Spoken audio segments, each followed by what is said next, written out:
Happy Monday, everybody. Still catching my breath in here running around with the kids. But yeah, happy Labor Day Laundry Day. Today is Labor Day Laundry Day. Hallelujah. Checking in today, and I want to have a quick video about investing. So not investing as in just money, but I'm talking about investing into people. So it's National Recovery Month. I'm going to be doing videos. I'm trying to do a video a day. But today I wanted to talk about, planting the seed, watering the seed, pouring into people. Either way it go, everybody got a position to play in someone's life in recovery, and you have to make sure you continue to pour, continue to invest, continue to sow seeds, because you never know what's really going on. They may not seem like they're receptive, but listen, you can still be having an impact. So I'm gonna give you a story. There's a guy. He was actually the second contract I had when I was doing the recovery coaching. And for me, a recovery coaching, I call it being a spiritual bodyguard. Asheville is a big city, and we have a big, it's not a big city, but we have a large, go ahead girl, can't you see I'm doing something? Anyway, so Asheville is a big town for recovery.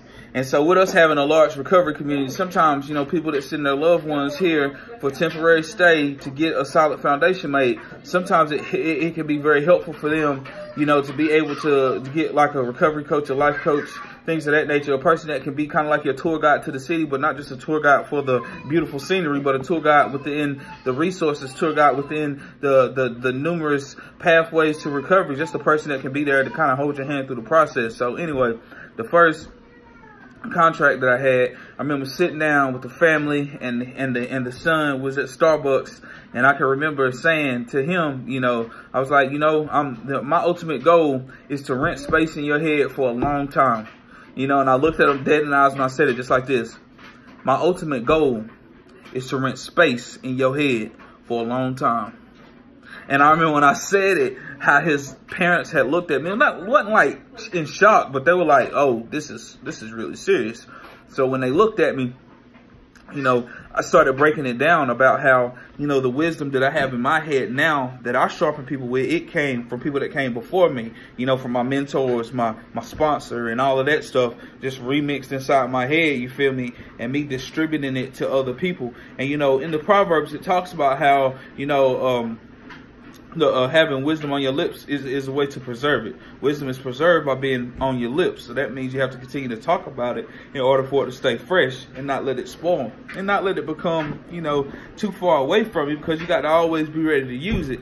So I was talking to him about talking to the family, and I was like, I'm trying to have space in your head, and when I say have space in your head, I mean, whenever you're about to do something stupid, you're going to be thinking of something I said to you. Like, you might even hear my voice say, don't get lost in the sauce, or don't ever play yourself, or do you want to be clean or not? Remember what your primary purpose for being here in these mountains is. Don't forget how much you hurt your people. Don't ever forget what it was like in treatment. Don't ever forget what it was like in jail. Like, I want you to hear my voice before you go and do something stupid. So when I broke that down, his parents really loved it. They signed the contract. It didn't take too long then, because they seen it was serious business. But so this same guy, what led to me wanting to use this as a topic as far as talking about pouring and watering the seeds. You never know what type of impact you have, even when they don't seem receptive. So that same guy had to ride his tail closely. You know what I'm saying? He was bullheaded. I ain't gonna lie, but that's expected. We don't come brimming with honesty, open-mindedness, and willingness, so ready to change the life in the world. Some people come in and they're mad as hell. You feel me? They're hurting, but they're also mad as hell. So, over that course of, I think it was like a 90-day contract, I could just remember me and him butting heads, me feeling like a probation officer pulling up at his halfway house and stuff like that. But I remember when it was time for him to go, we had a very good sit down, and we just talked about goals and things like that, man. And it was good the way we chopped it up in the end. And he just said, he's like, yeah, Philip, man, you pissed me off a lot, man, but I really appreciate your honesty, da-da-da. So, with him going back, he went back home. Maybe he should have stayed here a little longer. He did have a relapse. You know what I'm saying? Relapse can be a part of your recovery, specifically if you don't do that inside job of a change, But I did the best I could in the 90 days, and he was ready to go. And when he did leave, he went back home, and so he hit me up on Snapchat the other day. So he came to my DM and he was like, man, you wasn't lying, dude. You're all in my head. So evidently I've been blowing this high.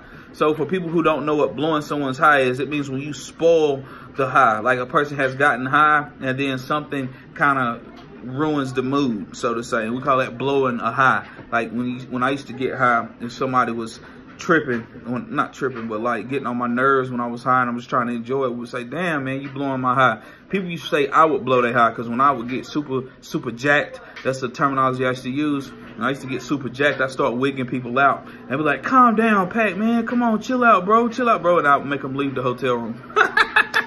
I'm blowing their high. But anyway, he was telling me that I blew his high because he could hear my voice, you know, and he was just thinking of some of the things I had said to him. And so that's why I say I'm doing this video, just to let you know, man, keep on pouring into people, keep on planting seeds. You know, even if they're not receptive, man, you still could be having an impact. They may not move on it whenever you want them to, but spiritual deposits are just as good for the future. So yeah, it's National Recovery Month. I'm gonna continue to do these videos throughout the month. I'm gonna try to do one a day. Hopefully, we'll see. Going back to work is gonna be super crazy busy because I've been out moving furniture and stuff, but for the most part, I'm gonna try to continue to come through for y'all.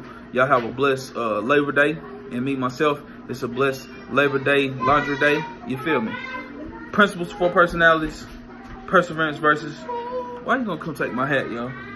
Perseverance versus everything. Say hey to the camera, baby. Hey, camera. Look at the camera. You can't even see it. Hey, camera. Now get off my video. Love and respect, y'all. Perseverance versus everything. Hey, you better listen, camera, because I got some serious business. Kingdom business. Bye.